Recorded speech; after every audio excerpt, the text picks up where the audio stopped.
Не знаю. 3 или 4 этноса, по-моему. Где-то, по-моему, в газете было. Сформировали крымско-татарский народ. Не знаю.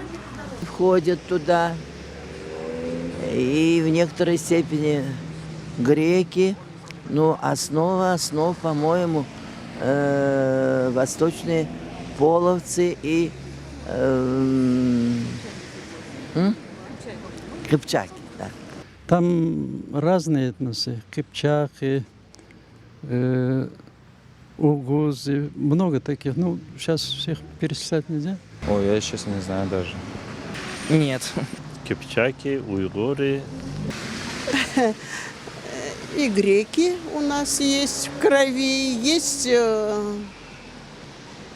сейчас скажу, кипчаки есть, караимы есть. Вообще этносов много, и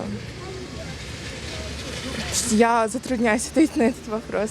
Кыпчаки, сарматы, готы, может быть. Это уже, там уже помельче. Самое основное это кыпчаки, наверное, скорее всего.